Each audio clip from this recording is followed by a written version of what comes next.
Vernon Hills, and we need to start with a roll call. Commissioner Baloo, Present. Commissioner Cotton, Here. Commissioner Hesner, Here. Commissioner Heidner, Commissioner Mulcrone, Here. Commissioner Gorig, Here. Chairman Morris. Here. Okay, we have a quorum.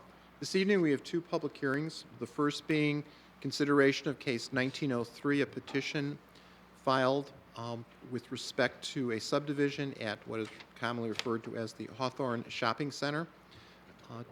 Within that petition is a request to approve an amendment to Ordinance 2013-14, authorizing revisions to a special use permit granting a PUD to allow for a 3-lot subdivision. Secondly, amendment of that same ordinance granting variations relating to the zoning ordinance. Thirdly, amendment to the same ordinance granting preliminary and final site plan approval. And finally, amendment to that same ordinance granting preliminary and final landscape approval. Who's going to speak for the petitioner this evening?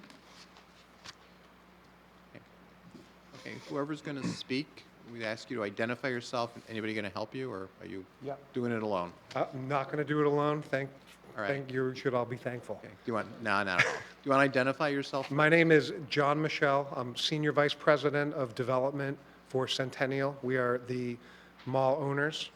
I'm here today with Mickey Walker with Kinley Horn, Sam Whitebread with Centennial, who is our Vice President of Construction and Tenant Coordination, and with Stephen Bauer, our representative from Melcher. Okay, what we'd like to do, whoever's going to speak with regard to this petition, since it's a public hearing, we'd like to swear you in the beginning. So are you going to watch or speak? If you're going to speak, we'd like you to step forward, please, or at least possibly. Okay, we ask you to raise your right hand and swear or affirm that this testimony you're about to give before this commission of the Village of Vernon Hills shall be the truth. Okay, with that you are on. I understand you're aware of our technical difficulties this evening? We are. Okay, so We've brought some boards. We handed out 8.5 by 11s. I'm going to give a very brief introduction and then turn it over to Mickey for the technical portion of the presentation. Once again, John Michelle with Centennial, the owners of the property. We acquired the mall in 2015. Since we acquired the mall, a number of things have changed in this property specifically and the environment nationally specific to the property. Both Sears and Carson's have closed since we acquired it. We, Centennial, have acquired both the Sears and Carson's parcels to control the redevelopment of the property. Centennial believes in a holistic approach to the redevelopment. We are working to bring the property to its modern future. And to that end, tonight we're here in the first of what's going to be many steps, a number of different appearances, redeveloping different phases of the property with a holistic master plan in mind, but the different pods are going to get handled individually. So tonight, we're before you to talk about the realignment of the ring road between the former Sears and Milwaukee Avenue, specifically for the creation of 5.1 acres of outparcel land for future development. So with that introduction, I will turn it over to Mickey Walker of Kinley Horn. And thank you very much for the opportunity.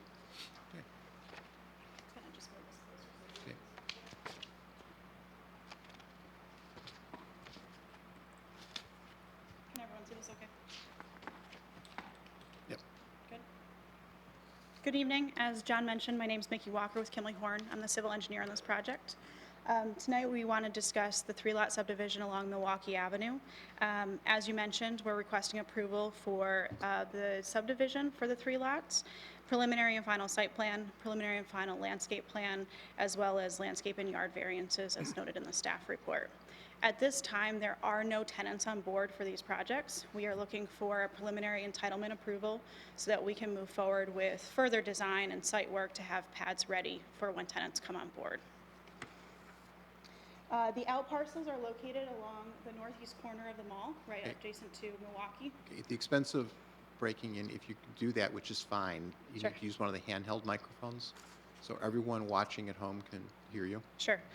So the outlots are located along the northeast corner of the Hawthorn Mall adjacent to Milwaukee Avenue, just south of Ring Road. As you are probably all aware, the Hawthorn Mall is located at Town Line and Milwaukee Avenue.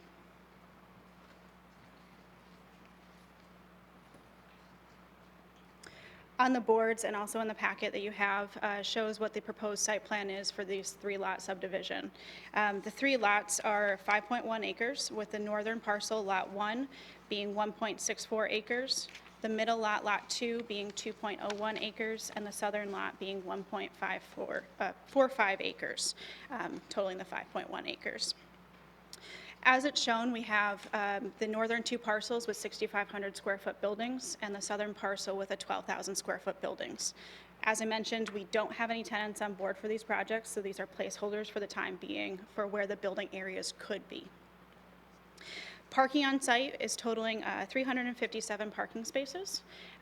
If these buildings were to be retail, this is fitting within the code requirements for retail parking. Likely these are going to be probably restaurant buildings, but with the unknown of the tenants and the zoning code stating that we need to understand the employee counts and the seating capacity of the restaurants, it's unable to officially determine how many parking stalls would be required at that time. On the northern parcel, we'd be showing about 100 parking spaces, the middle parcel 164 parking spaces, and the southern parcel at 93 parking spaces. The setbacks are also noted within the staff report. For the yard setback for Lot 1, we are at 29 feet and a landscape setback of 12 feet. Lot 2, 36 feet for a yard and 14 feet for landscape, and 6 feet for a yard for Lot 3, and 15.5 for the landscape buffers.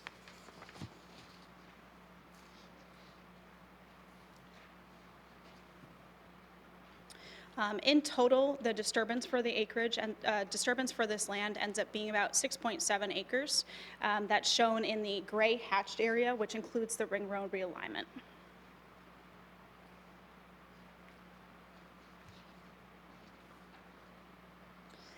To further understand what this ring road realignment looks like, we are maintaining the northern access off of Ring Drive.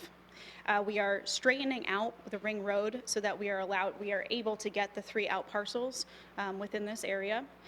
We are maintaining access off of Milwaukee Avenue just north of Denny's, but straightening out that drive and then tying in just north of where the Denny's entrance is along Ring Road. With respect to future development to the west, that is hypothetical at this time, but we are in the planning phases. We have established where curb cuts could be so that we're accommodating that in the future.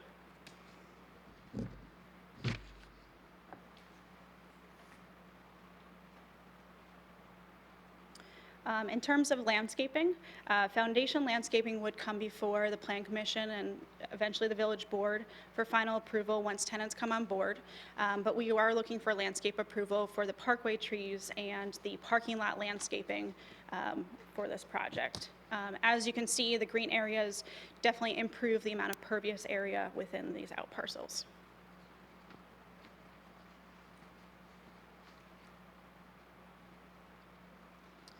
And finally, for utilities, we have rerouted a new loop for a water main system to these 3 out parcels. Sanitary will service these 3 parcels and head north as approved by Lake County. And then the storm sewer will tie into the existing storm sewer on site, which is a 72-inch large interceptor that runs through these 3 out parcels. Per Lake County ordinance, we are not required to provide detention for this project. Is that 72-inch the one that runs underneath Milwaukee Avenue That's correct. to the river? Yes. Okay. And with that, we'd like to open it up to any questions from the commission. I have a question for you. Okay. You've presented this, as you said quite candidly, without having any tenants or buildings in mind. Why do you want us to approve site plans that then place buildings at certain locations versus just look at approving a 3-lot subdivision that you would then come in when you have actual plans that we could actually look at?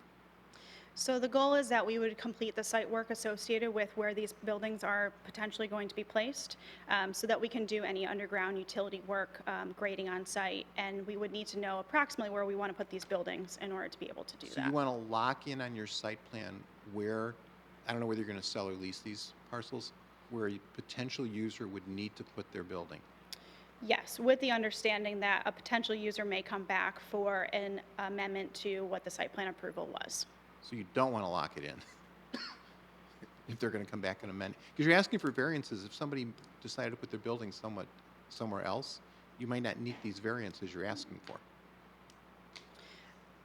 The variances that we're asking for, where the buildings are placed, would be the most constrictive, or restrictive, I should say. So it would be, we may be able to provide a 10-foot landscape buffer, but we're asking for a variance to only have 5 feet.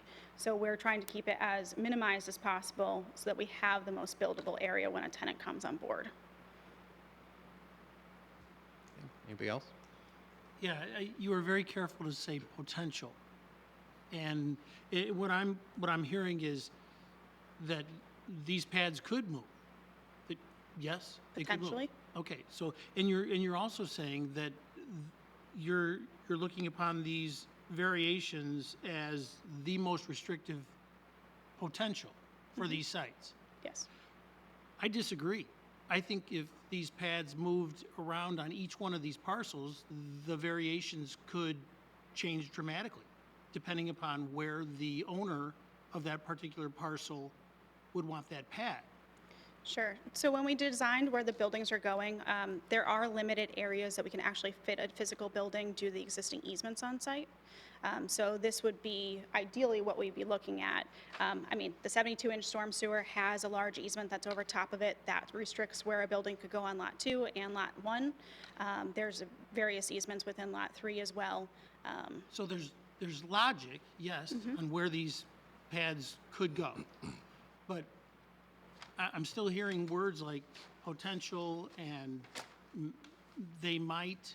I don't know. I think Hal's right. Maybe you look at this just as a PUD and you come back when you have actual owners for these parcels.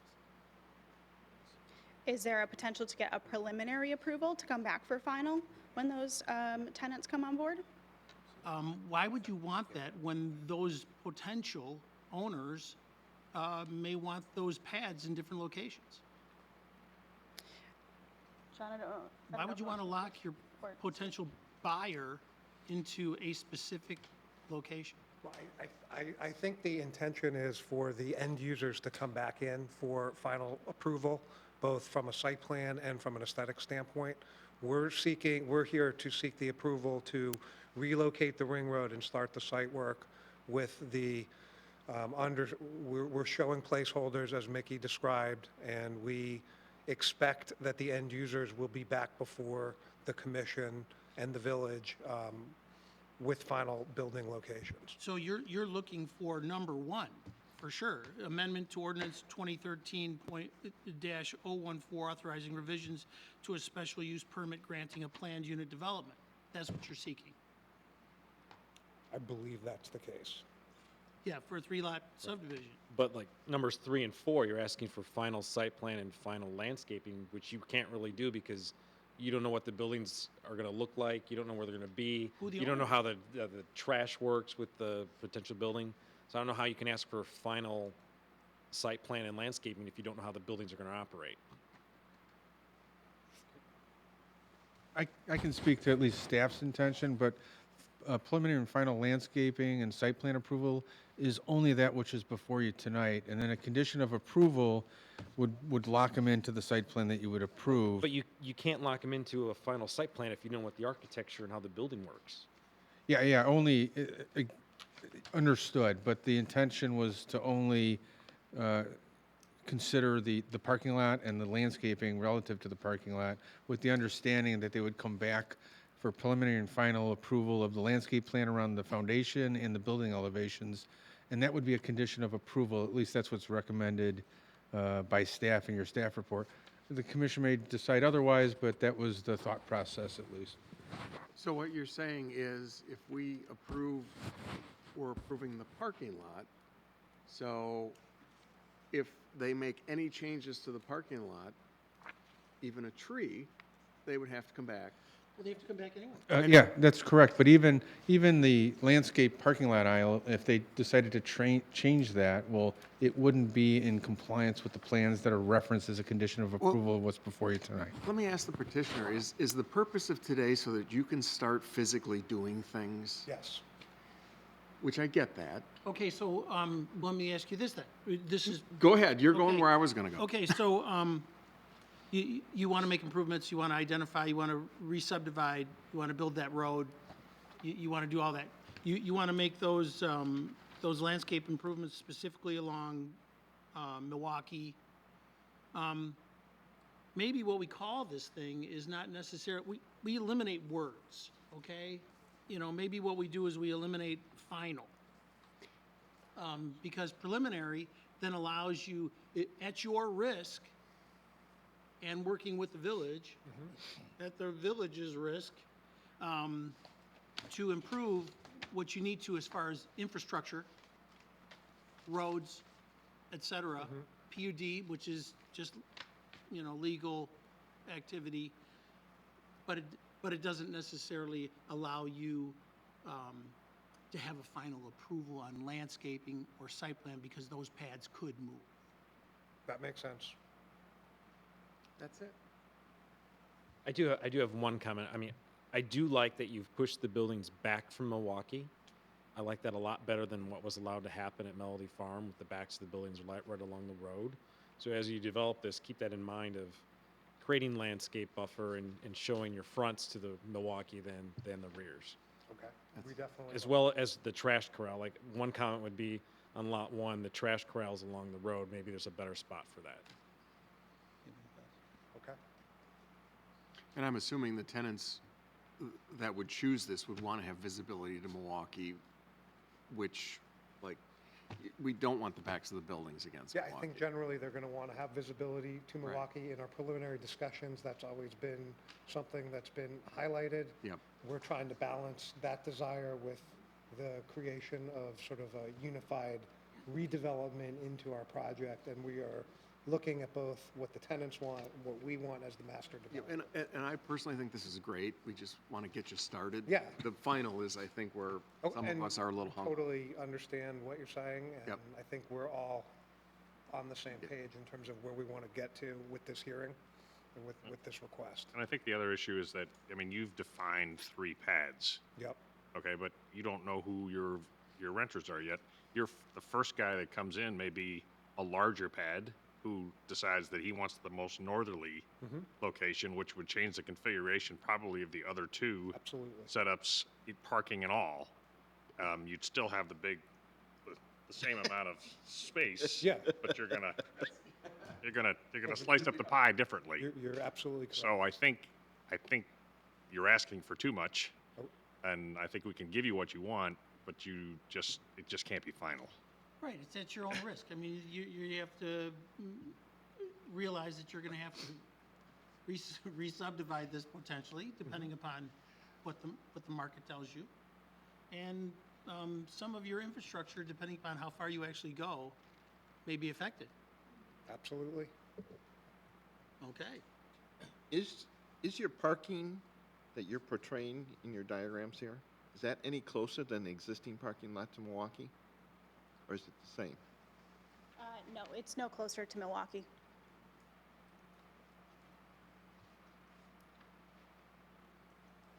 So how do we word this?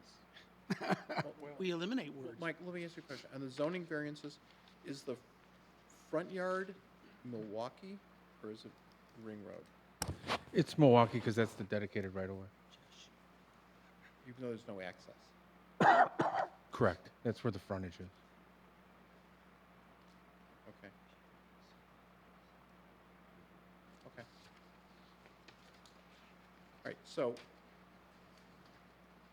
what you're asking for this evening is, first, you're asking for us to vote on whether we approve an amendment to the ordinance to allow for a 3-lot subdivision. Okay, that's kind of simple. And it's the 3-lot subdivision, we'll say it with these, lines drawn around it. I don't want to read the legal description.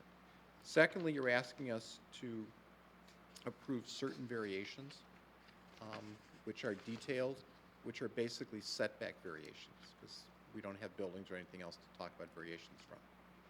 Is that correct? Yes. Okay.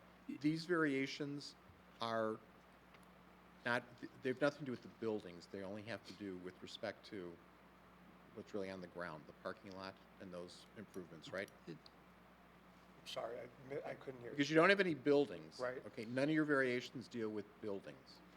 I don't know that, I think the I variations. can help, I can help clarify. The only variation, the variations that are relative to landscape buffer strip that are referenced, that's relative to the parking lot because nothing can be in the landscape buffer strip. So only the buffer strip variations would be needed to accomplish Okay. the direction I think the commission is going. So then if we look at it, Exhibit A, you're suggesting that under lot, it's in the yellow packet, if we're following? Okay. Under Lot 1, it's only the 13.6.4 that we need? Correct? So we're going to strike the top one. Correct? And Lot 2, it once again is only the 13.6.4. That's So correct? we're going to strike Lot 2, number 1. And with respect to Lot 3, following on our theme, it is the 13.6.4, and we're going to strike number 1. Correct. Okay. Now, we're considering that in our, if you will, a modified motion, but you're the petitioner. Quite candidly, you can ask for anything. Okay. Are you on board with that? I am on board with Okay. your modified motion. Okay. And I appreciate you articulating it for me. Right. Thank you. Okay. So, And those, okay, go on. those setbacks that we've left, the landscape buffer setbacks, are existing already. Is that That's correct, yeah. Okay. So then what you would be asking for in the second one are the variations that we just, one per lot, as we just talked about, which are landscape buffers as relates to Milwaukee Avenue, right? Correct. Okay. With, Oh, 13.6. right, yes. With regard to site plan and landscape approval, because it's still to some extent, we're thinking about what's going to be there because we don't have an actual user.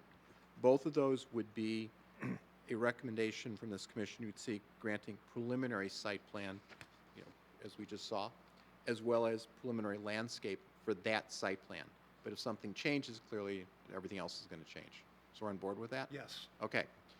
You want to say anything else, or you've had enough of us? I appreciate what you're saying, and I understand your approach, and thank you for Okay. helping us clarify our request. All right.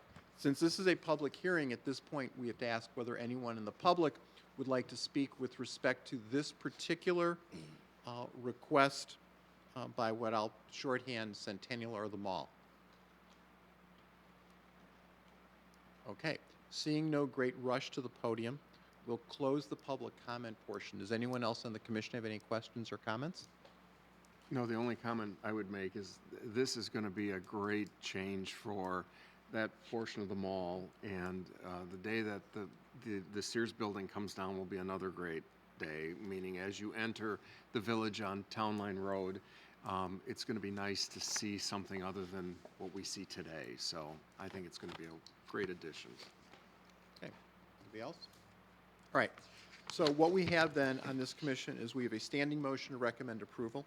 The first motion would be to recommend approval of an amendment to ordinance 2013-14, authorizing revisions to a special use permit, granting a planned unit development to allow for a 3-lot subdivision on the property that's legally described in our packet, subject to the 11 conditions of approval that have been also provided by staff. Okay, we need a second for that? Second. Okay, any discussion? Okay, we need a roll call. Commissioner Hesner? Yes. Commissioner Heidner? Yes. Commissioner Mulcrone? Yes. Commissioner Gorig? Yes. Commissioner Baloo? Yes. Chairman Morris? Yes. Okay, Cotton? that's it. Excuse me, Commissioner Cotton? Yes. Okay. Okay. Secondly, we have a motion to recommend approval of an amendment to ordinance 2013-14, granting certain variations relating to the zoning ordinance as amended at this evening's meeting and listed on Exhibit A, only with reference to Section 13.6.4 and not with reference to Section 13.6.2 or 3. We need a second for that. Second. Okay, any discussion? All right, we need a roll call. Commissioner Hayden, Yes. Commissioner Mulcrone, Yes. Commissioner Gorig, Yes. Commissioner Baloo, Yes. Commissioner Cotton, Commissioner Hesner, Yes. Chairman Morris. Yes. Okay. Next, we have a motion to recommend approval of an amendment to ordinance 2013,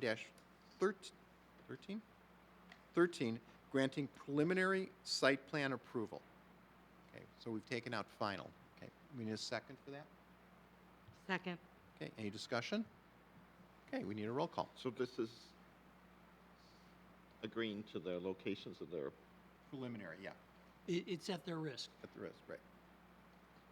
Not final. Yeah, and I think the standard is, under our ordinance, that for final, it has to substantially comply, or you come back and start over. Exactly. Okay, fair enough. All right. I think we had a second. Second was Cotton on that one, I Yep, believe. Once again, and we need a roll call. Commissioner Hesner, Yes. Commissioner Heidner, no. Commissioner Mulcrone, Yes. Commissioner Gorig, Yes. Commissioner Baloo, Yes. Commissioner Cotton, Yes. Chairman Morris. Yes. Okay. Next, we have a motion to recommend approval of an amendment to ordinance 2013-13, granting preliminary landscape approval. So once again, for final approval, it must be in substantial compliance, or, in quotes, you start over. Okay, we need a second for that. Second. Okay, we need a roll call. Oh, wait, any comments? Now we need a roll call. Commissioner Mulcrone, Yes. Commissioner Gorig, Yes. Commissioner Baloo, Yes. Commissioner Cotton, Yes. Commissioner Hesner, Yes. Commissioner Heidner, No. Chairman Morris. Yes. All right. Anything else we can do for you this evening? Okay. Thank you very much. Good luck.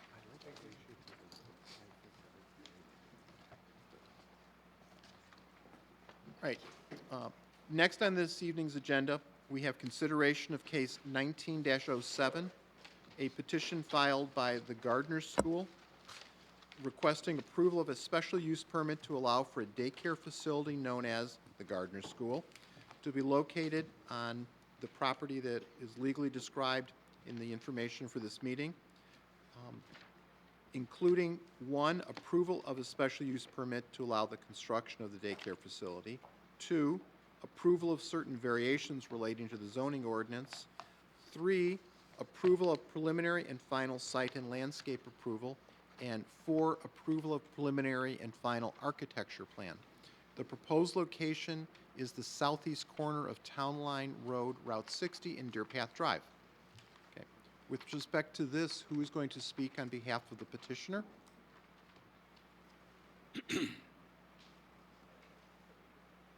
Anybody?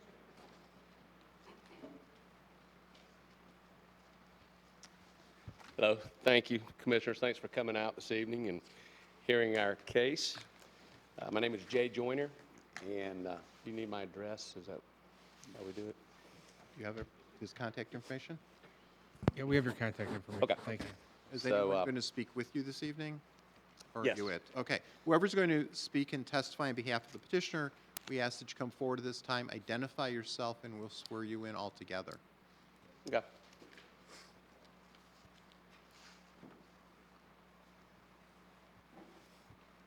Hi, I'm Brian Sonsky with the Gardner School. Do you need my address or any of our addresses? Do you need any more? No, we have all the contact We have info. Okay, contact. great, thank you. Thank you. Scott Thompson, the CEO and founder of the Gardner Schools. Jennifer Farmer, Executive Director at the Gardner School in Oak Brook. I'm Nick Zager with Nor Architects.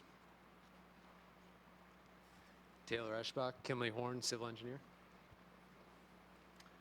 Good evening, Peter Lemon with Kimley Horn, transportation engineer. Okay. All of you cannot go away because you need to be sworn in. So we'll ask you to come back up front. Ready? Okay. Ask you to raise your right hand and swear or affirm that this testimony you're about to give before this commission of the Village of Vernon Hills shall be the truth. All right. You are on, sir. Scott, you want to? Right now. Oh, yes. You are not on quite yet. You're not on Okay. yet. We have 2 announcements first. In an effort of full disclosure, I am also a Park District Board Commissioner, and as such, I will be recusing myself this evening from this discussion. And also in an effort of full disclosure, my wife Jane has been a preschool teacher at Christ Lutheran Preschool, which is about a quarter of a mile to the south of this site, for 26 years. So I'm going to leave it up to you whether you feel that I should or should not participate in this petition review tonight. It is entirely up to you. Okay. Do we have an opinion on that? Okay? So we understand by allowing Commissioner Hesner to continue on this petition, you waive any objection to his further participation, irrespective of whatever the votes are. Is that correct? That's correct. All right, now you're on. Okay. So I'm going to turn it over to Scott. He's going to take you through, I need to pass these out. I'm going to pass out these presentation packets. We would have had it on the overhead projector. And take you through a very brief presentation about the Gardner School. And then we'll turn it over to Q&A. Okay.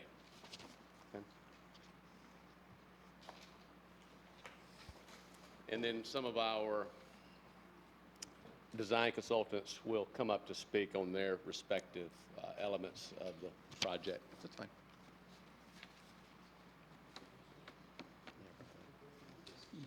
Yeah, you might want to move it up a little closer, you know, the boards. Oh, Unless sure. You don't want us to see it. It's pretty effective right now. We heard there was a virus. Where's the best? Yes. Actually over there because the TV plant is up there, so we put them both on that side, I think. Thank you. Okay. Yeah. Yeah, that's good. Yeah, we got that perfect. Thank you. And then if you're going to point to the Okay. boards, please use the handhold. Just put Thank them you. on and- Thank you. Oh, okay.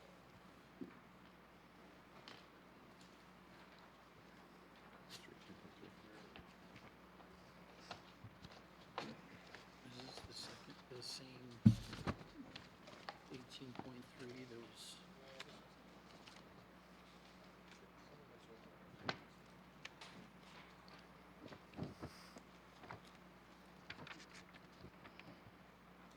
I'll mention that on page 2, we were going to have our Chief Operating Officer, Tammy Robinson, with us today, but she came down with a horrid case of the flu.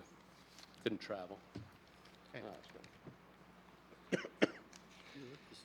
And I'll try to keep this brief. I just want to give you a little background on the Gardner School. So, yeah, you know a little bit more about us and the kind of program that we run.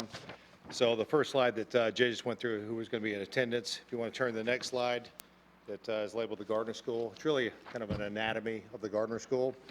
I founded the Gardner School concept back in 2004 in Nashville, Tennessee, and really started the Gardner School out of a personal need for my own children. And I found there was a lack of quality childcare in that area and different areas that I was traveling my other business, and created that concept. And over the years, built a very talented team around me, and we've been very fortunate to open up. We just opened up our 20th school.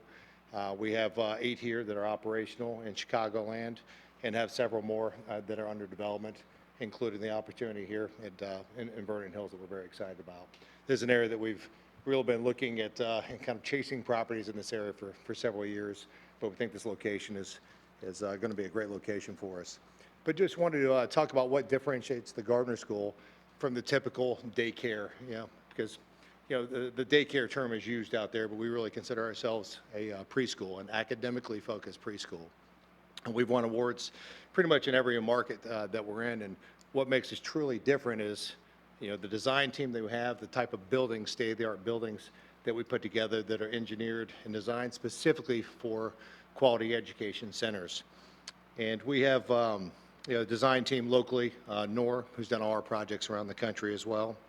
And we use a standardized curriculum by McGraw-Hill that we have rolled out to all the schools. So we have consistency from school to school, and that's the way that we can control the quality of the programs, everything from the curriculum to the type of food that is served and nutritional balanced meals that are in the schools, as well as the different programs.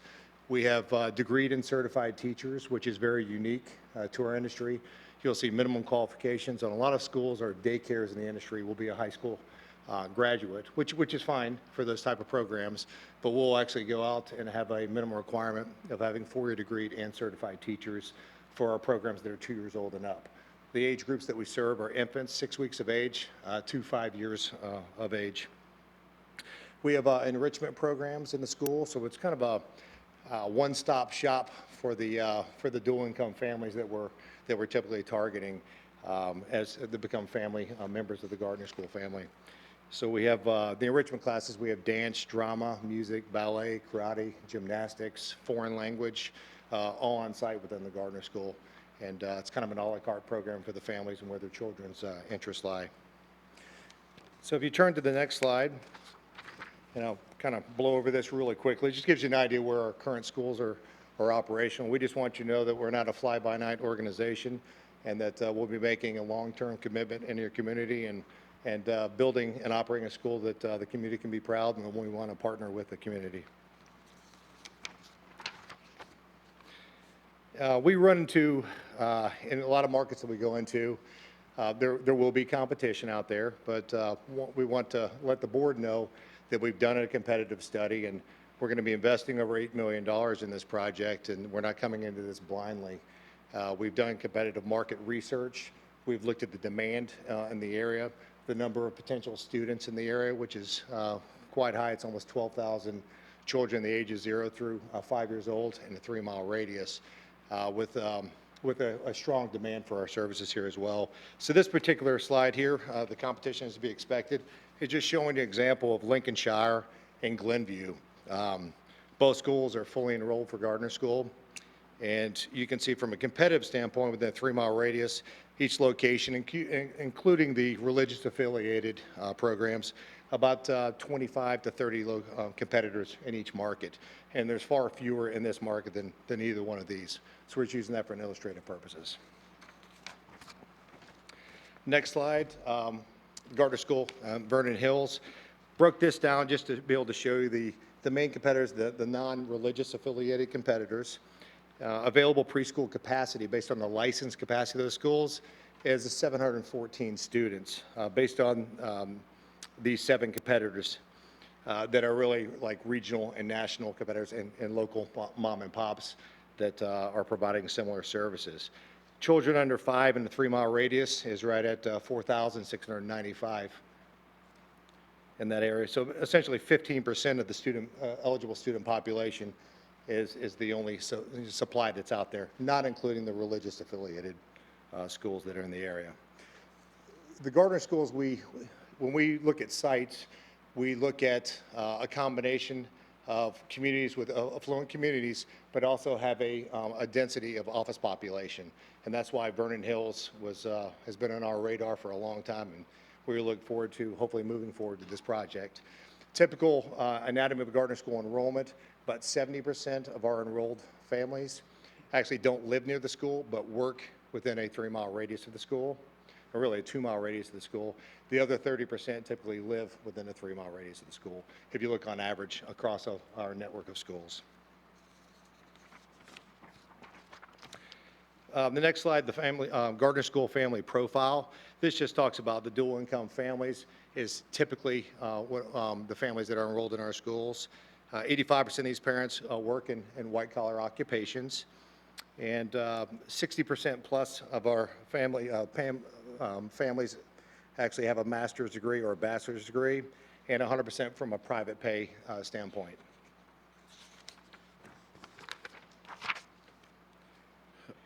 And then the next slide is talking about the Gardner School brand, and we can really breeze over this, but what I was trying to illustrate with this is we survey the parents on an annualized basis with a third-party company out of Denver, Colorado called Mindset that does this for us, so we can get feedback from the parents. And what they do is they come out with an NPS score, which is really satisfaction score, and Gardner School has been in the top 5 in the entire country from a parent satisfaction for our services in the early ed space. And then I've touched on this a little bit, but why Vernon Hills? You know, Vernon Hills has the high-end demographics that seek quality childcare and early education services. There's a strong demand for quality education providers in Vernon Hills, and from the residents of the community as well as the employers and employees in the area. Talked about the market study. And of those 7 competitors that I showed you that are non-religious affiliated, they have an average utilization, enrollment utilization of 83%, which is outstanding, meaning that there's essentially a lot of demand in the area for our services. Typically, a threshold for us would be 60% would be a market that we look at and say, we probably aren't going to go into that area because there's too much supply and not enough demand. Anything above that 65% is kind of a green light for us to actually move into those areas. And kind of skip over the rest. I already talked about the total development budget that we would come in. We'd be investing about $8 million, including the land acquisition on this. And then the next slide talks, you have an aerial here showing where the actual property, our site is located.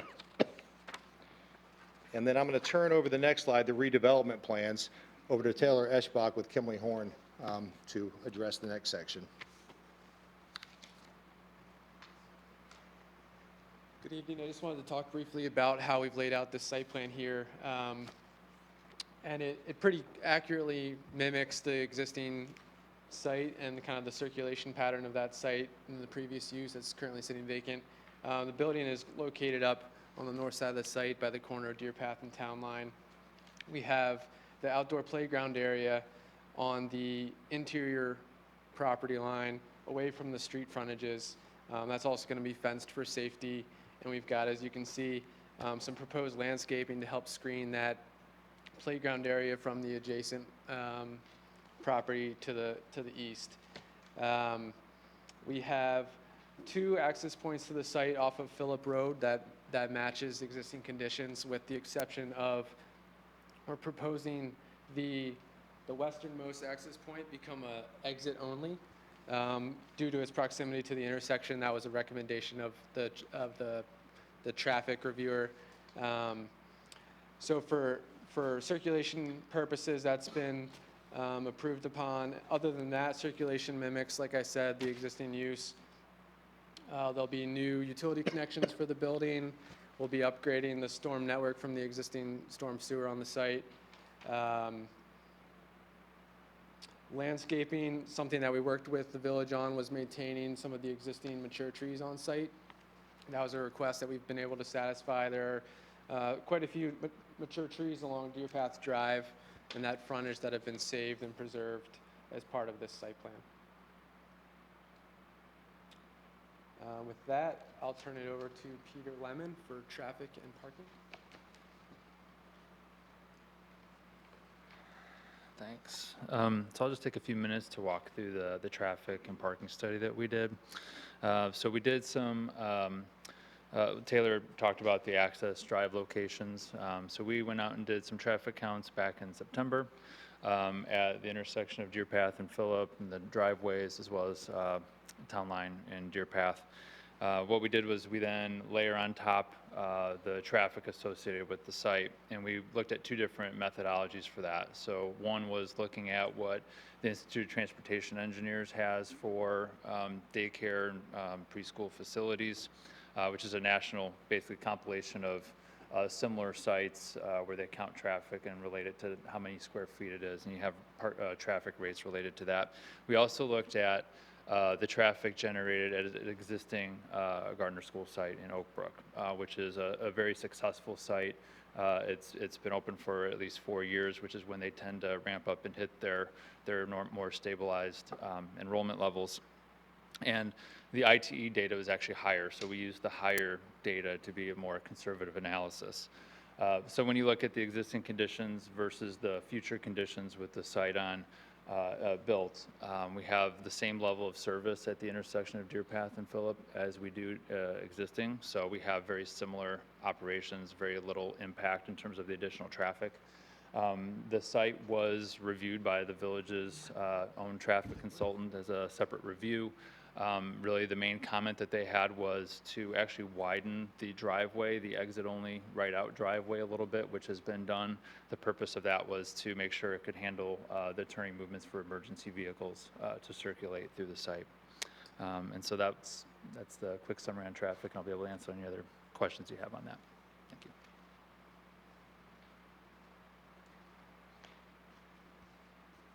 Hi, I'm Nick with NOR, and we're the architects on this project. And I'll just quickly walk you through the exterior design. We have on this board here, we're illustrating the exterior perspectives. Before you get going, is the appearance of this building a consistent appearance for all Gardner structures? It's consistent, but there are some variations with each project that we have, yeah. Like a great deal of variation, or is this really the model that you follow at each location so it's recognizable? It is recognizable. This is kind of the model that we follow for, Okay, it's kind go of our ahead. prototype. And yeah, so as you can see from the exterior perspectives, we have a variety of materials. This is a 16,000 square foot building, single story. Along the front, we kind of have a nice portico feature to kind of define the entry. On the next page in the packet, we're actually showing each of the colored elevations, illustrating each of the materials. This is a structural masonry building, primarily a clay brick, kind of a deep red in color. We also are including a band of natural limestone along the bottom, and at each of the corners, we kind of add some lap siding and shingle siding made by Hardy Board. It's a real durable, nice material, and kind of gives the exterior a little bit more of a residential kind of feel. It's a little bit difficult to see on the packet itself, but we are showing the sight lines so that we're illustrating that the rooftop equipment on the roof is indeed concealed from eye level at each of the right-of-ways.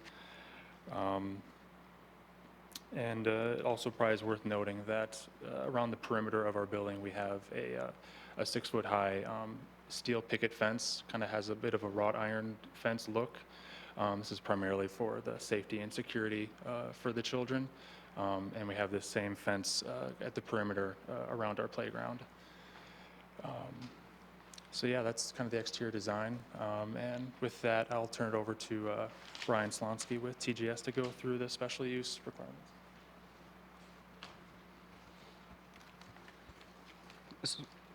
So we've reviewed the requirements for the application for special use, and we feel that we comply with the requirements, or we are requesting some variances, which we've worked with the staff through the technical review process, and we feel like we have their support on the variances that we are requesting. So if you do have any questions on the requirements for the special use, we're happy to talk through those. So at this point, we would turn it over to you for any questions that you may have. Okay. What we're going to do this evening is typically we, as a commission, ask questions. But this is a public hearing, and since there are people in attendance, it may be more beneficial this evening to let the commission hear from also the public, and then we'll ask questions after we hear from the public. Okay? So with this, we open the public hearing portion of this meeting and ask if anyone wants to speak. We do note that we did receive 3 written comments from the Vernon Hills Park District, I'm going to get it wrong, the Goddard School, and Christ Lutheran Church and Preschool. Okay. And those are part of the record as well. So does anyone else want to speak? Yes, you just have to get out of the chairs.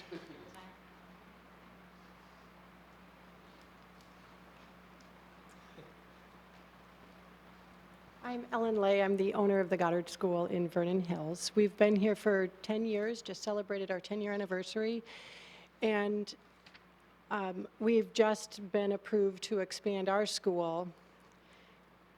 More than adding students, we looked to add a multi-purpose room, which is really going to set our children up for indoor play and on days like today when it's too cold for them to go out. So I have thought hard about this. The location of the Gardner School's proposed, their proposed school sits 2 blocks, about 2 blocks, I call it 2 blocks from our school. And I want to say, I'm up for the challenge of another school coming into the community. However, the proximity to the KinderCare, which is almost outside their parking lot, the Park District, Christ Lutheran, all of us we seem to be in the same circle, the same area. And I find it, I guess I would say,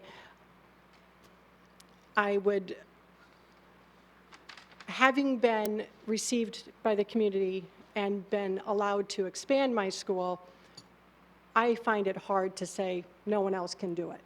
However, I wouldn't agree with their demographics. I've done them. I don't have those studies with me, but I don't agree with the numbers that they've come up with. And being less than 5 miles from their school in Lincolnshire, which is not full, I don't understand where those students would come from as well when they're already sitting with vacancies in Lincolnshire. So that's all I have to say. Thank you very much. Hey, can we ask a question? I remember when you were in here for the expansion Yes. of your school. So how has capacity or been over the past year? Is it stayed steady? Is it going up? Is it going down? What are you seeing? Demand. I would say the demand hasn't gone up. We fluctuate. Oftentimes we have 2 classrooms of students going on to kindergarten when they graduate and leave us at the end of the summer. And then we typically ramp back up. So September and October and November we're usually below our full capacity. We have ramped up and we are full right now. And that will change again. It's a cycle, right. But I don't see, we get a lot of calls. We get a lot of calls typically when we get competitors coming in and shopping us. And if I can say anything, it'll be nice if they get the approval, hopefully the calls and the shopping us will go away. But it just takes a lot of our time. So for our school, again, it's cyclical. Our enrollment goes down in September, and then it does ramp back up. And we've gotten calls. We don't have capacity right now. Once we finish our construction, we hope to fill that. I don't know if we will, but allowing us for an extra infant room, we feel is going to really make a difference. Do you have a wait list now on any of the ages? We do, in the infant room. Okay. Thank you. Yeah, thank you. Okay, thank you. Okay, anyone else want to speak from the public? Okay. I'm Nicole Cassidy, the Center Director at 5 East Phillip Road. And I'm Brittany Boyd, the Center Director at 451 Creekside Drive, KinderCare. So we're just here this evening to talk a little bit about the possibility of a Gardner School opening up really a stone's throw away from my current center. We're not in agreement with that.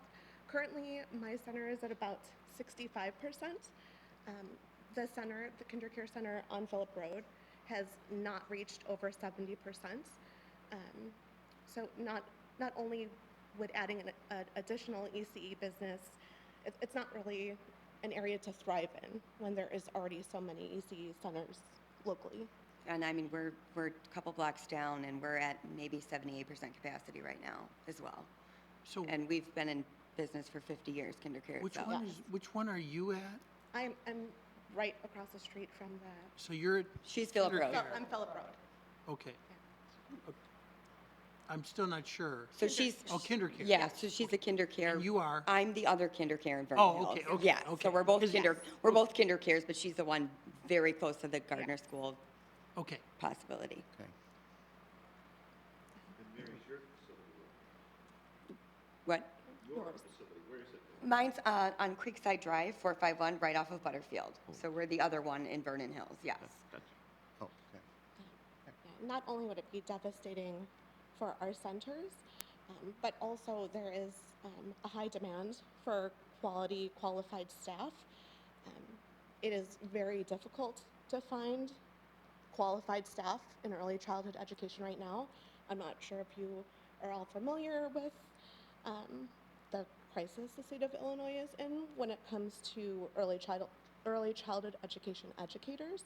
So not only would, it could possibly take away from our centers, but the staffing as well for the current centers that are in the community currently. Okay, thank you very much. Okay. Anyone else?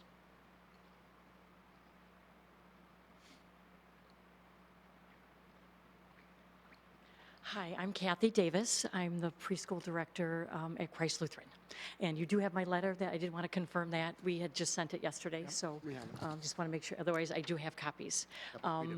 Obviously, the previous ladies who spoke, I'm just supporting that in the same idea of our concern with the proximity of the fact that there are 6, 7 centers within that same area that the Gardner School is also looking at. It does sound like a wonderful program. Again, not against any competition, but we are experiencing, you were just asking before about our current, we are experiencing a 20% decrease in enrollment this year, and we are looking at our own reasons for that. One being we feel that we disagree with the demographics and the fact that there is that many more children out there that are looking for, because we are also experiencing that negativity. So I just support the other ladies that have spoken before as far as their concerns. And what age group do you address? 2.5 to 5, but we are preschool. Our 5-year-olds are just because they're not, they had turned 5 after September 1st, but it is a preschool, 2.5 to 5. Okay. Great, thank you. Thank you. Okay, anyone else?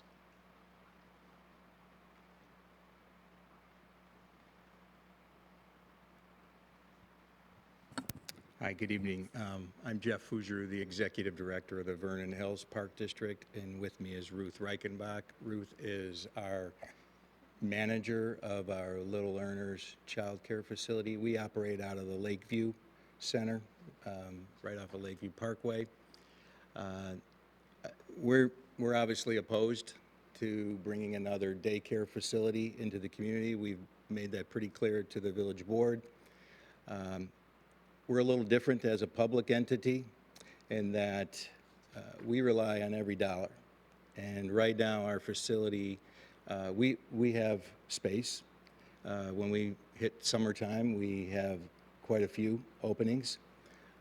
So in terms of the mass amount of people maybe in the immediate area for daycare needs, I feel like us, and unfortunately I know we've had communication with CDW's operations as well that couldn't be here, and they operate at about 70% as well. And so I think you've heard from some of the prior individuals about capacity, and there is room for us. So we feel that bringing in another daycare facility is certainly going to impact us from a financial standpoint. One child makes a difference. One registration makes a difference, because most of the time one person is going to stay with that entity for a period of years. And I think you all know the cost of daycare and the cost to operate. So for us, we look at it as a financial impact to the district. We do not use any tax dollars to support the Lakeview Center. That was something our board made very clear from day one when we acquired that property 7 years ago when the YMCA went under. So it's really imperative of us to hopefully that the commission and the village board understand just the impact. I'm very familiar with the Gardner School. I've seen their operations. No, we have nothing to say against them and their business and how they operate as an entity. So we're just obviously very opposed to the location in this community. What ages do you serve? So we started infants as well. Infants? 6 weeks. 6 6 weeks. weeks. Okay. 6 weeks. 6 weeks to 6 years. So, and you feel, because the Gardner School also has an educational aspect to it, even though it is a daycare facility or function, will it have any effect upon, because they go to 5 age 5, will it have any effect on your preschool? It could have an impact on our preschool, but our preschool and our daycare are completely two separate entities. Our preschools run 2 to 2.5 hours a day. Sometimes they only, 2 or 3 days a week. This is a bona fide 6 a.m. to 6 p.m. operation like most daycare facilities, DCFS licensed, like some of the other individuals that came up before you. It is challenging to find. We have a full-time position open now. Yes. That we have been trying to fill for nearly 2 months, and a lot of it is because it's not just your normal standard individual that has a degree maybe that can come in. They have to have this DCFS certification before they're brought on. So the pool of applicants is very difficult, and I feel for. Honestly, the KinderCare facility, which is just a stone's throw. And you heard that where they're operating, and they've been a long-standing business, and I just feel like we're 2 blocks away. The Goddard School has made this investment, so I just ask you to really consider that the abilities that it's gonna impact on some of us. Now, I'm going to ask you a question. Sure. We've been inundated with so much information regarding how our schools have to grow. The kindergarten's getting built, 18-room kindergarten, additions on all the different schools in our civic area, District 73. There's also people who think that maybe that's not quite accurate. How do we look upon this? We've got a considerable amount of options for people in the community where they can send their children. Is the demand for the schools creating somewhat of this fever of we need to create more facilities to handle all these children, whether they're coming or not? I guess my question to you is this been created falsely, to a degree? Is it building upon itself that there's this overall need and shortage of places for children to go? Well, I guess the first thing I can say is working with the elementary school district on this recent kindergarten addition to our facility at Sullivan Center, there was a long tenured study where put them in a position to construct this facility because of there's the numbers we were getting, 600 or 700 new students were going to be coming into the community over the next 5 to 6 years. But yet their enrollment this year at Hawthorn 73 is down 250 kids. Okay, so it's all, I think, from the outside consultants that came in and did all these studies, and I guess it kind of mirrors where we're all here before you tonight saying we all have room to take 6 weeks old children to 5-year-old children, and so whatever studies are, being put out there in this area, we still have room and still have capacity to do it, and ours is more of just the concern about the financial impact it would have to continue to operate.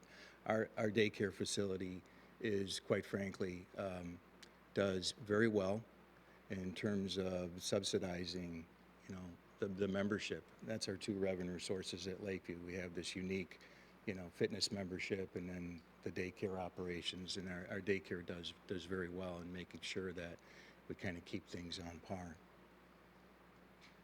So I don't know that answers your question, Scott, but well, what it does is it does address it. It does, and there's many different schools of thought in the community on that. I mean, some people are on that bandwagon that, holy smokes, we have to keep on increasing the size of our schools, and then there's others that say, wait a minute, let's take a step back and see really what this really means. But we've passed referendums and things are moving forward. So we'll see. That's going to be we'll see. element. But no, you've verified what your situation is. I just want to quickly just talk some numbers about what I think are in our schools. You know, in our high school, I think we've got about 1,300 to 1,400 students. Middle schools are 550 to 600 apiece, maybe. And maybe there's 300 kids per each of the 5 grade schools. So I don't know how many kids are going to our public schools in town, but it's probably 4,500 to 5,000. And then this report from the Gardner School says there's 4,700 kids from age 0 to 5, and that's more than 13 grades of kids we have in town now. And I look at the map, and a third of the map is forest preserve, industrial parks, office buildings, and then it even dives into Meadowa and Lincolnshire and where they're multi-acre single-family homes. So I don't see how these rings jump 2,000 kids every time. I just don't see the data. Living in this town, I don't see 5,000 kids under the age of 5. I would like to know, I would like to see how you can explain these numbers when your lines go through industrial parks where there aren't any houses, there aren't any families. That's not addressed to you. No, I'm just, because we're talking numbers of kids and. I can just speak to the numbers we've always heard from working with District 73 is 4,000 students. It's been a consistent number and that's K through 8. Okay? And so that number this year we're being told is about 3,800, maybe a little less, 3,750. And that comes from the superintendent that has communicated that to us. The kindergarten numbers that they propose to construct for 18 classrooms, they're looking at probably 16 classrooms come next fall, or come this fall when they open up. So they're down in that respect as well. The high school is up. The numbers at Vernon Hills High School, continue to elevate year after year. So I'm not sure where kids are coming from, beyond that. Well, and we're looking at this kind of a microcosm of Vernon Hills or the region, the very close by region. And the petitioner did say in their presentation that many of their children come from people outside of the district. They drive and they work in the area.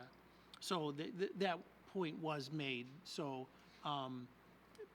that's something for consideration. I get that, but the graph they're providing is showing the density of children in a proximity to the school. And there's an overlap too with the one in Lincolnshire. Right. I mean, obviously Lincolnshire is just on the 3-mile line. Mm-hmm. So. All right. Is there anything else you want to add for public comment? So we don't make you stand. That would be it. We'd like you to stand up here and talk a little while. All right. Okay. Thank you. So thank you very much. Thank you very much. Does anyone else want to speak from the public? All right. We're going to not close necessarily, but what we'll do is we will suspend the public hearing while we discuss, and then we'll reopen it for any final comments anyone may have as we go forward. I also feel compelled, because I'm a former school board president here, we do refer quite candidly always to District 73, and you did it, as being the village's school district. It is not. There are other school districts that the village feeds into and other high school districts, and we have to be always very cognizant of the fact that we are not a unit district based upon geography here.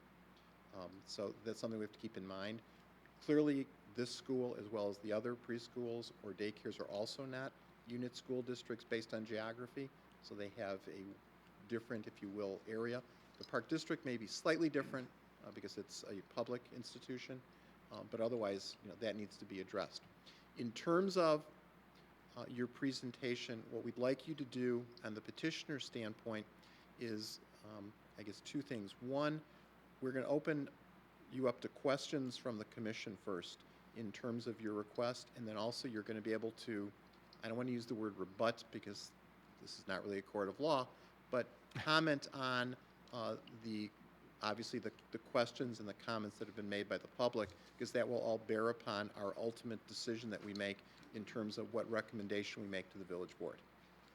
Okay, so with that, does anyone have any questions for the petitioner at this point? There's just a couple things I've thought is, you know, we have developments come before us regularly, the Cuneo development, and we regularly have the schools telling us, no, we can't take any more students. We're at capacity, we can't continue to add these developments. So that's, and your point, I live in the Stevenson School District, but I live in Vernon Hills. So do I, yeah. And the other thing from a business perspective, and this isn't being disrespectful to anybody in here, first off, all businesses, I work for Rust-Oleum, we can't find qualified people. It is extremely difficult. I think with the unemployment rate the way it is, that's a common thing we hear across business. Again, from a business perspective, I can't help but wonder what drives parents to choose each of your facilities. I don't know. Are we comparing apples to apples, or are there differences that would drive a parent to the Goddard School or to KinderCare or something else? You know, we don't know that. We're talking about capacity, but is everything equal? I don't know. So that's not really a question, but those are just things from a business perspective that I wonder. And the other thing I wonder is we have someone that wants to invest a significant amount of money to build this. I can't believe they would invest $8 million, $1 million, $2 million with the hope that, gee, hopefully we'll be at, you know, 80% or 60% capacity or 80. That's just observations. I don't know. Well, I think you're actually I think you're kind of like halfway there in your argument. It's the whole thing about, do we need another grocery store? Maybe not, but one goes in and it's successful. So would this facility be successful? Likely. When would it be successful? 4, 5 years, 6 years, 7 years? I don't know how long it would take. Number two, are all these other facilities going to be around that long? There is attrition. Okay, so I mean, we have to consider the fact that as some over time, as something comes in, something leaves. People, business, it doesn't matter what it is, but it's still something that occurs. And competition is good for those who need that service. So I think that's the other half of your. Well, and a great example, Scott, is, you know, Menards came before us a couple of years ago. You can throw a ball from Menards to hit Lowe's, and it's a short walk to get to Home Depot. And you know, we don't necessarily, we are concerned about saturating a market because we don't want empty buildings. But sometimes I think these businesses, and they're all businesses, have a right to build and to be in business. I'm going to agree in part and disagree in part. I believe when someone requests a special use which is not as of right, it is not a right, but it is a privilege that the village grants. And the privilege is granted with respect to, among other things, meeting the village standards, but also at what cost to the rest of the village and the village's other businesses and residents. I am most concerned when special uses are for buildings that are really for a special use. This is a school, you know, this wouldn't be a really good office building, you know, this wouldn't be a good medical building, things like that. That if something fails, we are left then with a failure. I'm not suggesting this would fail. My concern is when looking at special uses, is it something that meets that the village, the privilege to build and to operate should be granted, not the right. The right is if someone comes in and says, I'm just going to do exactly what the zoning ordinance permits, they go to the building department and we sign off. That's not what we are faced here. We're faced with something under the 18.3 standards. So what I'd like to ask are some very pointed questions. One question is, we're always very concerned because traffic is sometimes a nightmare in this village. I am quite candidly, and you don't know this already, I've never been a big fan of traffic studies. I do not understand why a vehicle count would have been done in Oak Brook Terrace during the summer, which would probably be the lightest time when people are on vacation and the like, and not during the school year when enrollment is the highest. Secondly, I do not understand how 45 spaces work if it's a 35 employee. I've heard all the stories from people, our employees carpool, that never comes true. There are 10 spaces then left over for parents. I'm concerned because it's a preschool from a parking and a traffic study. You have to get into a 90-degree parking space, get out of your car and walk your child in when everyone else is going at this peak traffic time. I don't really see the site circulation working well. Maybe it worked well for a bank, but I don't really see it here. So I have some really very serious questions with respect to the traffic issues and the site circulation issues. In terms of the 18.3 provisions, I would very much like to have the petitioners speak to what several of the commissioners have said is really how is this different than what is in town, and why should the privilege, not the right, be exercised here? I'm not really all that, quite candidly, convinced at this point that Lincolnshire is a different world. It's not that far. I would have been much more convinced if you would have said, we basically serve people in our community from their home, but since you said people drive to it, Lincolnshire is awfully close, so I'm not really seeing it. And there is reference throughout to a demographic study, which I've never seen. So all I see are top-end numbers, as one of the commissioners has indicated, and the math doesn't really work. I was also, as I said, a former school board president here, and yes, schools always say, God forbid what's going to happen to us, but that's a tax phenomenon. That we just, if we get one more kid, it's going to cost us that much more, and we just don't want them, despite the fact that we're a school. I know this is not a tax-based school, so it's different than a public school.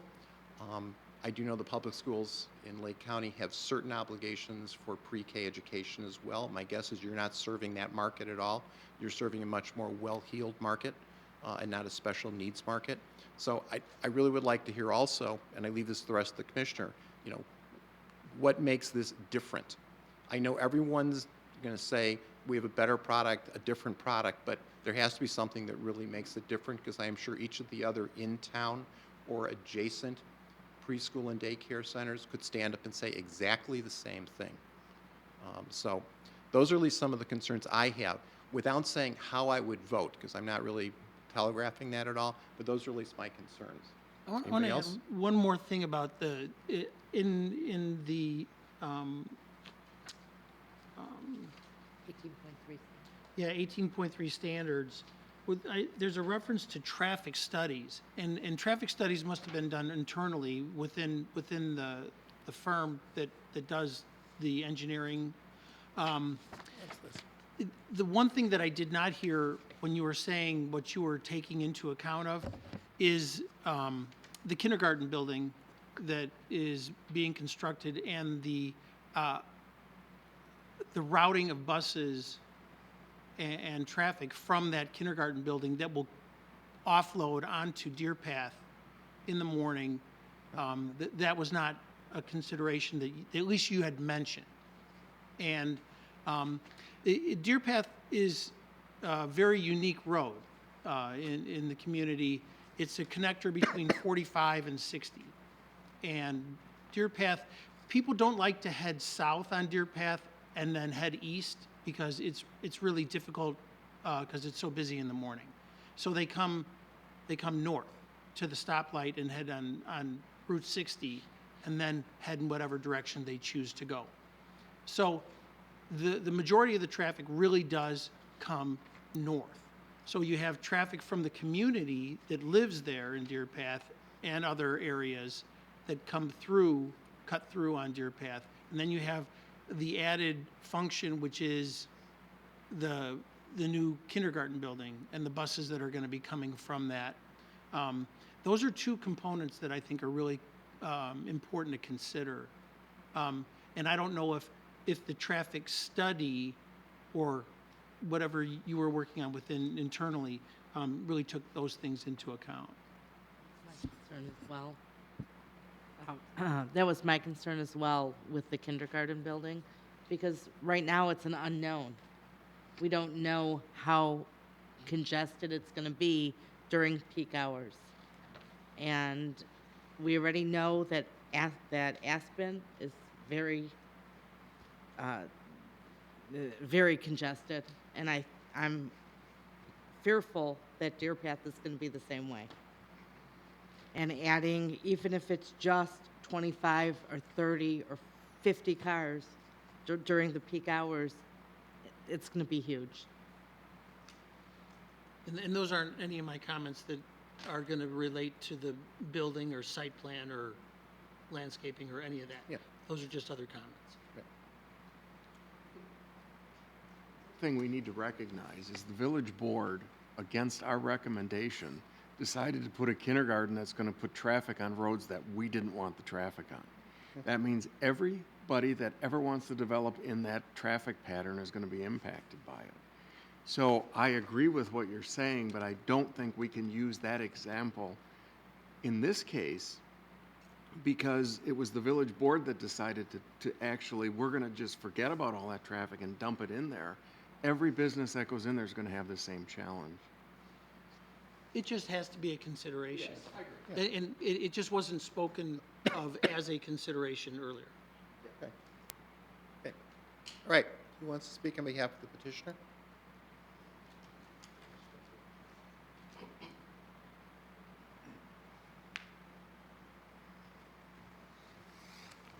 One thing I would like to mention is that the schools typically take 4 years to ramp up. I think one of you guys had asked about that. So it's going to be a very, very gradual change, very gradual. So 4 years from now, you know, it will have moved so slowly that I just don't think you're going to see you're never going to see a big overnight difference.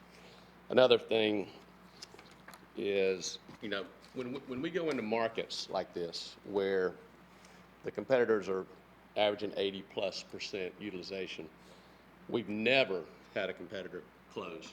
Can I stop you there? Yeah. You keep talking about percentages, keep talking about his study. Where is it? You have a competitive study? I do have a competitive study that was done on, Because that seems to be inconsistent with what we were told from the operators in the village. Is staff seeing this study? We've got Oh, okay, fair enough. well, I think the competition did admit they were fully enrolled, but enrollment is seasonable. I think that's what we all heard. I think you heard that the park that one was the Goddard School. The park is, can I ask a question directly to them? Why don't you ask it through us? but Okay. yes. In May of 2019, did they have 83 students enrolled in their program? No, The Little Learners? Park District. Is that a no? It's not- You had 83 enrolled students in May? No. Okay. Okay. Well, if, KinderCare, I think, said you were 60-something, wherever KinderCare is? 65%. Okay, And it hasn't reached over 70% in years. fair enough. Okay, thank How you. many KinderCare locations have closed across the United States over the last year? Can they answer that question? I mean, it's from their corporate office, and Tom Wyatt, their CEO, could probably answer that. I don't know. Over 300, Okay. so. in the last year. Well, I'm talking about nationwide. There was 300, but that's, they're a major corporation. They're a $2 billion company. We're public, now they're a private organization. But KinderCare has been struggling as an organization, as their facilities are very dated. Like they mentioned, they've been around since 1969 when they were founded in Montgomery, Alabama. But they've had challenges with capital to be able to refurbish the facilities to keep up with competition, new competition like the Gardner School and some other providers, Kitty Academy and Bright Horizons.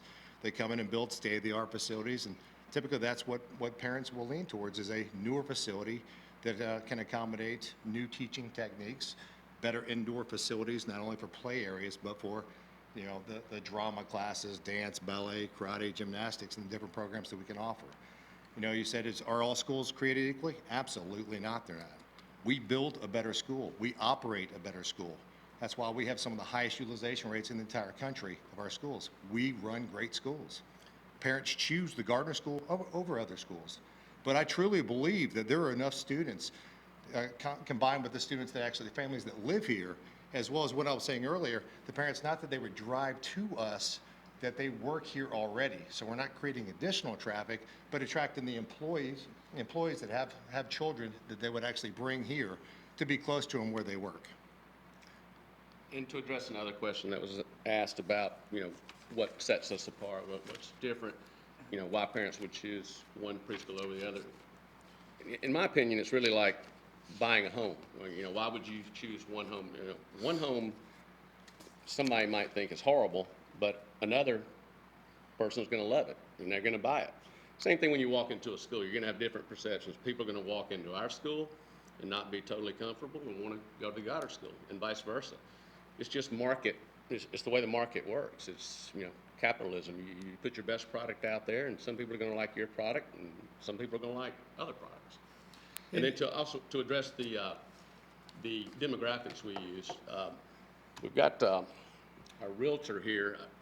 It's a national database that all real estate companies use for pulling these demographics. And if you want to know more details about it, I think we could probably get Phil up here to address that. But We're happy to share the program. We're not pulling these numbers out of thin air. These are national numbers used by CBRE that are used for all of their clients. And we use Starbucks, et cetera. we use the same database for every market we study. So those were provided to us. We asked them to pull out and draw on rings, a 1 mile, 2 mile, and 3 mile ring. And that's just one of the data elements that pulls our children, essentially ages infant through 5 years old, is one of the segments on that.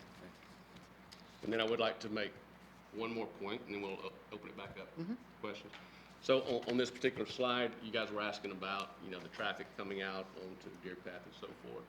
So we did use the Oak Brook Terrace School for our study because we thought that would be a great representation of a worst-case scenario in terms of traffic, because that is one of our highest performing schools.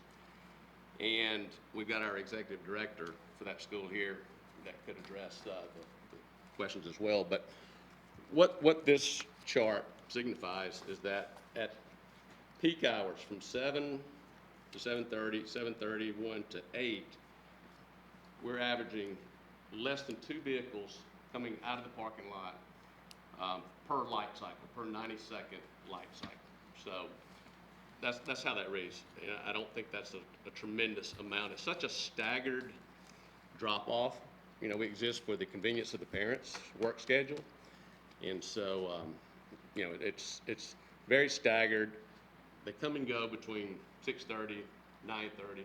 There's never a big influx of cars coming and going at the same time. I just have, I guess one question, go back to the competition that came up. It seems to be a point of contention on this. If the demand is not here, why would the Goddard School expand their school?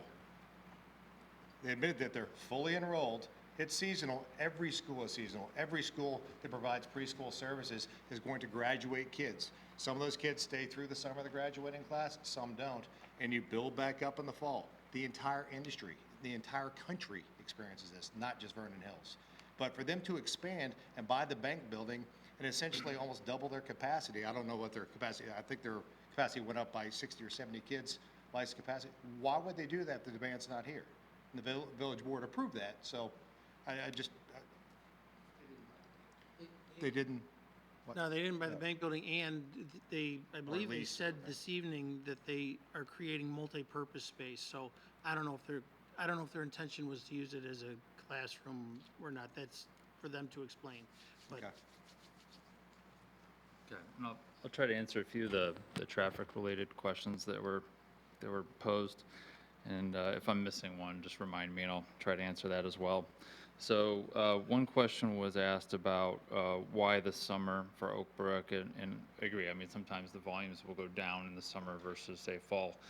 But the traffic analysis, we looked at the rate of traffic per 1,000 square feet for that site, as well as national data from ITE, and that was actually higher. So we actually used data from a national resource rather than the Oak Brook site for when we added traffic onto our traffic counts to do the traffic analysis of the intersections.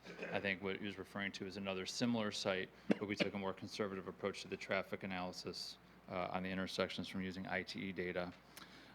Another question or point was about parking, and just kind of questioning, the rationale, which I understand. If you have 30 employees and you have 45 spaces, how is that really enough? Well, the 30 employees isn't 30 employees throughout the day. It's 30 employees when the staff from the morning and the afternoon overlap, and that's the middle of the day when you tend to have fewer pickup and drop-offs. You might have a student that's dropped off or picked up because there's a doctor's appointment or other things like that, but typically students are getting dropped off somewhere in the morning period and somewhere in the afternoon period. At those times, you have lower staff counts. And so we actually did parking counts at the Gardner School in Northbrook from 7 to 10 and then 3:30 to 6, and kind of organized it in 15-minute increments, how many cars were parked, and then compare that to the to develop a parking rate. And so the peak in the morning occurred at 9:15 and at 9:30, and that was a rate of 1.87 spaces per 1,000 square feet. And how many classrooms are in that facility? 14, same amount.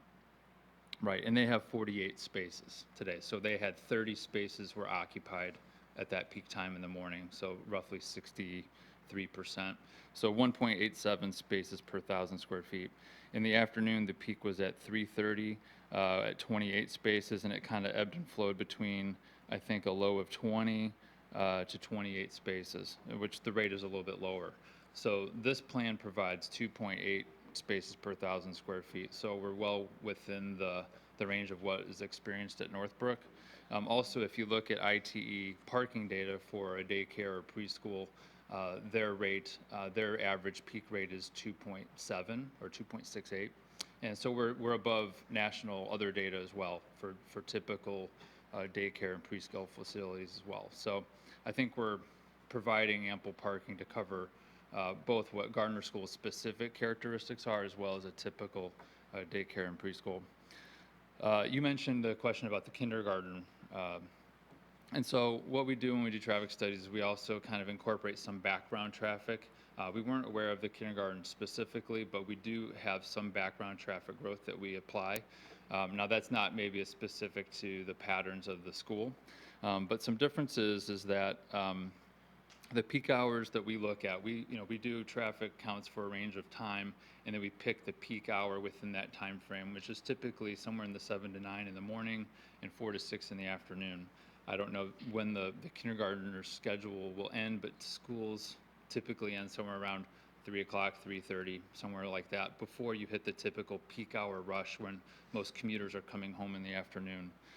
So there is a little bit of a difference there where that traffic is likely going to be mostly gone by the time most of the traffic is picking up and dropping off in the afternoon. And one thing to point out is, a school like a kindergarten has a start bell and an end bell where kind of it's a little more of a surge of traffic. Whereas Jay talked about earlier, preschools and daycares tend to have more of a rolling pickup and drop off characteristic. People come based on when it works for their commute to drop off their kids or to pick up their kids. It's not like school's out, school's in, and everyone's rushing there. So it's much more gradual over the course of the afternoon. But that being said, we didn't have the kindergarten specifically accounted for because they're generally not occurring during the evening peak hour at 4:45. And you didn't actually do counts. Traffic counts at the intersections. You did. Yes. So you laid down the cords and you did your counts. Well, yeah, we do them with video camera, but yeah, so we have how many left turns, throughs, and rights for each approach, northbound, southbound, eastbound, westbound. And so when we get that, and that's kind of our base, and then we layer on top what this is going to generate at each of the different movements, and we kind of compare the existing to the future, and that's where we look at the impact. And in this case, we have And there's really low changes. 4 intersections that you need to be interested in. One is the Phillip Road and Deer Path. Sure. One is the Deer Path and 60. Yep. One is the Phillip Road and Lakeview Parkway, and one is the 60 in Lakeview Parkway. The 60 in Lakeview Parkway is a nightmare in the morning and in the evening, specifically in the evening from 5 till 6:30 or 5 to whatever. And what happens is, as we all do, we try to find the easiest route. Sure. So we traverse through the intersections that seem to be quicker. Those 4 intersections really are impacted and are going to be impacted by all this that is going on with the schools and with the community in specifically the Deer Path neighborhood.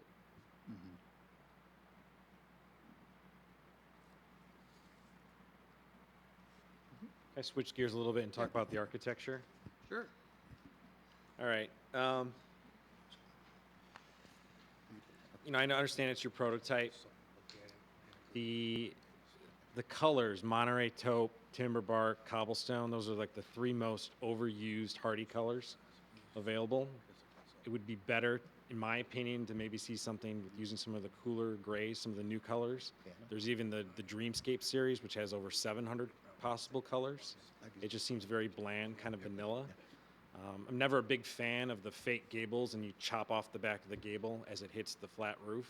It's very evident in these that it's false. It'd be nicer to see that go back a little bit further. I'd also recommend a sightline study, not from the sidewalk, but from the roads, to see where those mechanical units are, because they will be very visible from the roads. I mean, if you're walking up along the building on the sidewalk, you probably won't see them, but most people around here aren't walking, they're driving around. So it'd be better to maybe screen those a little bit better as seen from the roads. I think the fence does a big disservice to the building, being so close. The only way I can describe it is prison-esque to me. It seems like a prison yard on those facades facing Town Line and the West Side Drive. I understand there's a sidewalk and you're bringing kids out to go walk around the building to get to the playground, but I think it's a huge disservice to the building to have the fence so close, and then there's no landscaping in front of the fence. The landscaping's against the building. So what we're really seeing is just an ornamental fence with the backdrop of the building. So I think maybe there's a better way to do the fencing or put additional landscaping in front of the fence. It seems very harsh in appearance to me. As far as you're talking about it, especially on the west elevation and on the north elevation, it seems like the landscaping that's being done there is being done in the right of way. I mean, that's the advantage you're taking, is the right of way for the landscaping. And the landscaping isn't really occurring on the site. It seems like this building's a little bit big in the east-west orientation. It seems like it's packed in there a little bit.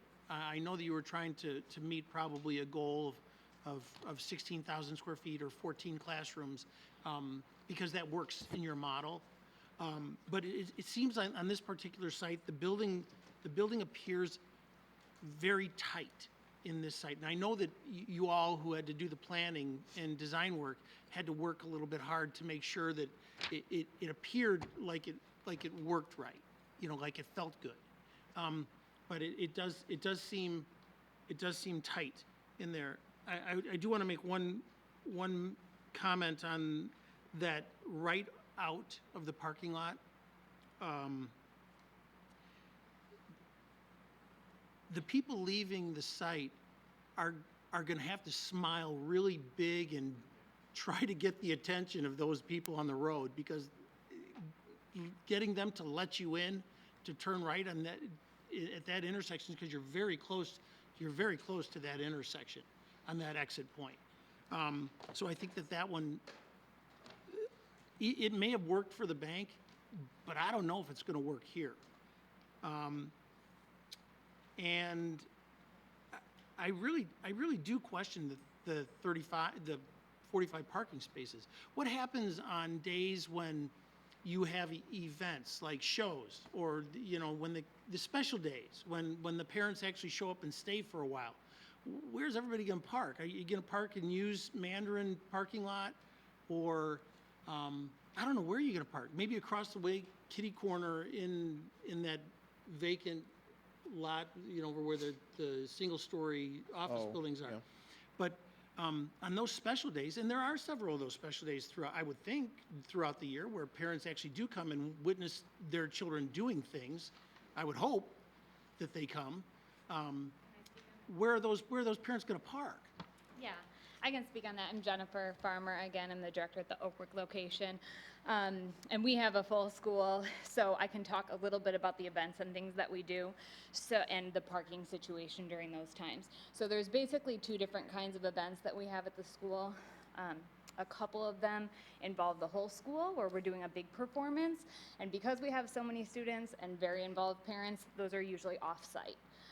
So we partner with a local private school. Some of our schools partner with public schools in the area, churches, and we rent space for that. And so we use those sites for that. The other events happen during the day. So it might be like a grandparents' luncheon or Thanksgiving lunch or something like that. And that's where the parents are going with their child to, maybe a meal that we're providing for them. And so those are staggered by classroom. So you might only have 10 parents coming to that at one given time, and we're filtering them out through that space. So it's still very much a flow whenever we have a midday event, and then the larger ones are always off-site. Does that help? Thank you. I had another question about the fencing. So along the playground to the east, that fronts the parking lot of the restaurant, and the landscaping looks like it's low. I mean, how do you deal with pulling headlights and then screening that to the east?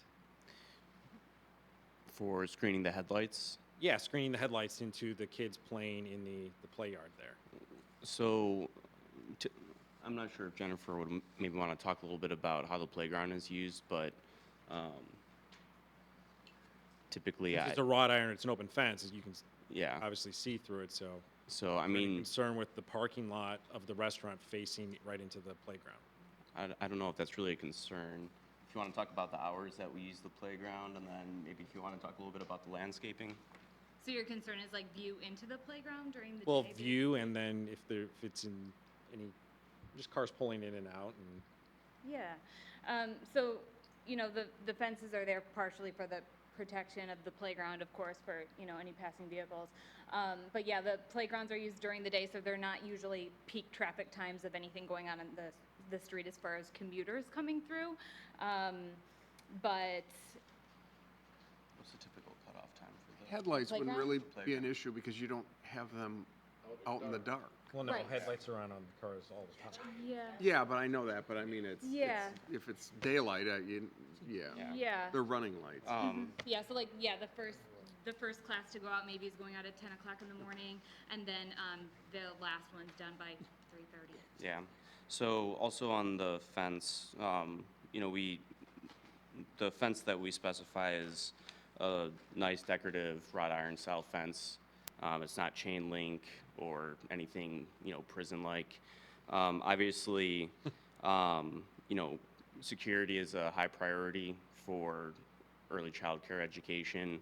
And, with egress, working with fire marshals, this is really the most secure layout that we've developed in working in 20 different jurisdictions with different fire marshals. All the buildings, the existing buildings have the fence this close to it? That's correct. The study that we performed on screening of the units, the study is actually done from adjacent properties, not from the sidewalk. But we could definitely look to see what the screening would be like from the street. So within that study, you'll see that it's from the adjacent properties, not from our sidewalk. But we could elaborate and go out to It the just actual. says sidewalk on that, so I assumed it was. I believe it. We can take an additional look at that. I believe that they were taken from adjacent properties. I think a couple were taken from sidewalks and a couple were taken from the adjacent property line where there wasn't a sidewalk. Typically, we try to take the furthest point where we would anticipate someone being able to potentially view the units and then do the study from there.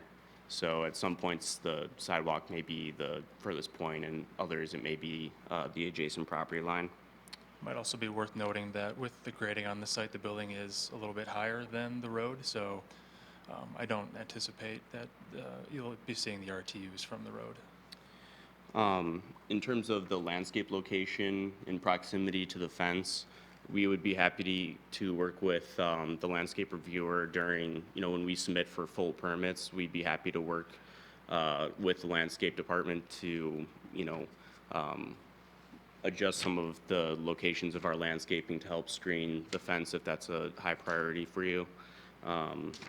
and if there's any, additional items on the landscaping that you'd like us to address, we'd be happy to hear them. And then when we do submit our plans, we'll work through those requirements with your landscape team. And then in terms of the building being positioned on the site, we do meet all the setback requirements. So our building is placed within all setbacks. So, although it does fill the property, it does meet all the setback requirements, and we're not exceeding any FAR or anything like that.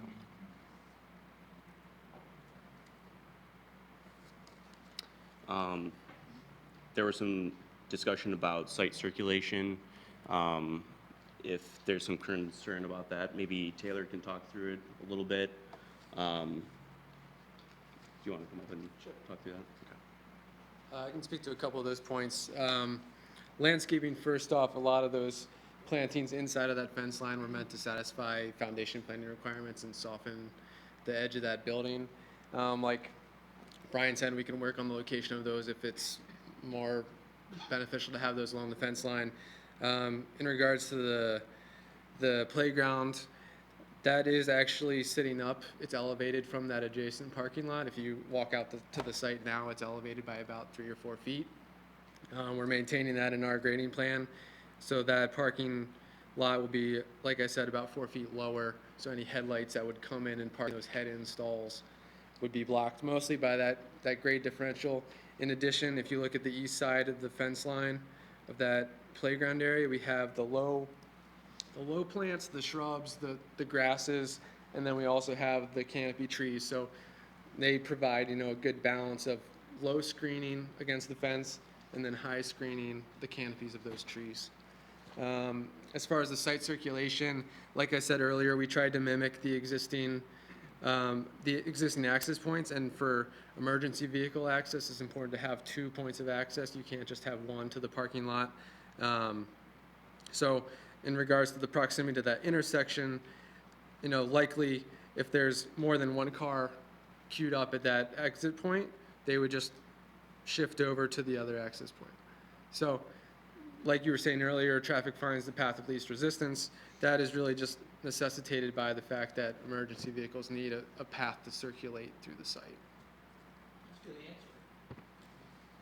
That's a good answer. I do. I like that answer. That's a good answer. Yeah, and like I said before, that used to be a two-way exit, so we've cut that down to right only to eliminate the real troublesome movement, which is the left turn out of that access point. That's what really blocks traffic. So once that light turns green, you might have a queue into the site during a red light, but once that turns green, that's going to flush through. Before you leave, and I'll really defer to Commissioner Hesner or Mulcrown, by having this higher than the adjoining lot, and by adding then a building and putting impervious surface back on it, what's going to happen to drainage? Are we going to flood used Mandarin? No, so we're actually mimicking the existing drainage patterns. So there's a portion of, around the frontages of the site, it drains to the right of way. But we're not adding any additional runoff off-site. We're capturing that runoff and routing it to the storm network in Phillip Road. And we're actually going to be decreasing the impervious coverage on the site from the 92, which is considered the existing condition. Okay. So it's actually going to be a decrease in that impervious surface that would generate runoff. Okay. I'd like to ask a couple questions of the architect again.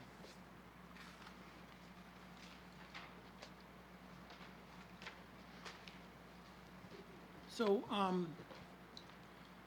were you the design professional that prepared this?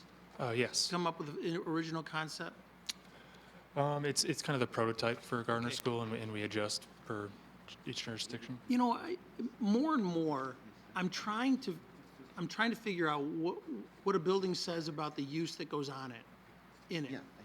And I am struggling a little bit with what this building is saying. I don't know. I can't say that this building says that this is a school, going on in there. It's a little bit. It's very gray. It's a gray area on what it says architecturally, what is going on in there. There's a considerable lack of color. I know that all the action happens on the inside. and you try to create, the nicest architecture you can. But this seems very cold, for the lack of a better term, for a facility that educates and takes care of children. I'm making a opinion statement. I apologize for maybe what I'm saying to you, but I feel that this gives that appearance of being a little cool, and not what would be used for children. You want to say? Yeah, I mean, I agree. I mean, if you took the word, the signage off of it and removed the little schoolhouse cupola, it could be a dentist's office building or a medical facility, or you could retrofit some storefront on it and be a retail building. So it just doesn't have that identity of it being a specific use.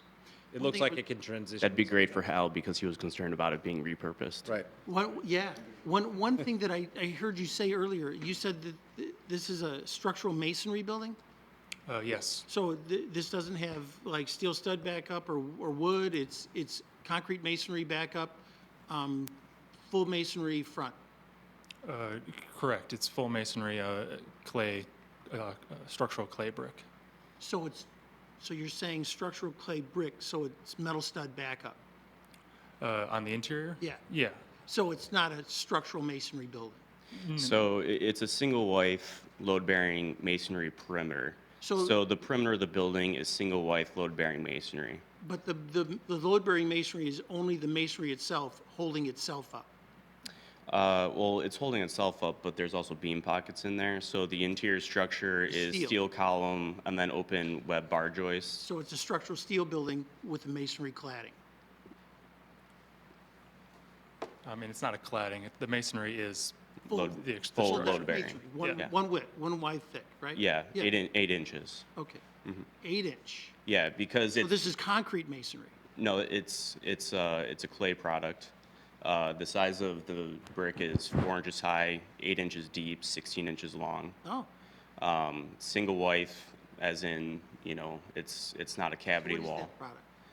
Well, this one is made by Endicott, but other manufacturers such as Old Castle, there's Northfield, there's a lot of different manufacturers out there for single wife load-bearing masonry construction. Okay.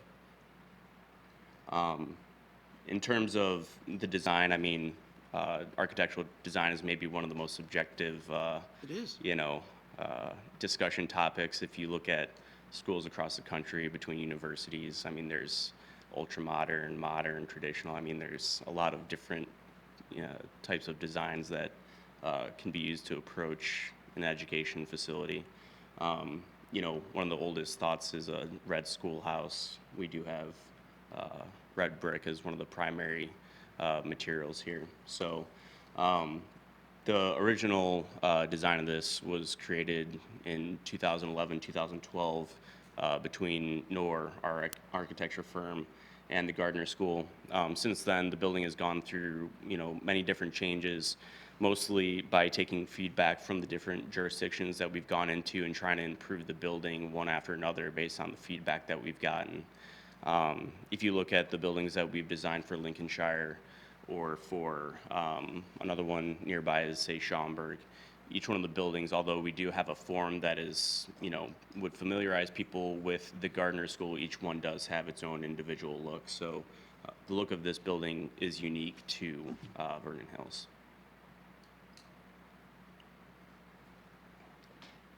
Anybody else from the commission? Anything else you want to add at this point? What's that? Anything you'd like to add at this point? Can we take just a minute to discuss amongst our team? Yes. So do you want to take One final oh, point. Okay. Mr. Morris and Mr. Hesner, I think you both may have asked this at one time, but we're talking about the parking, 45 stalls. So, if we have 35 employees peak, 4 years down the road when we're fully enrolled,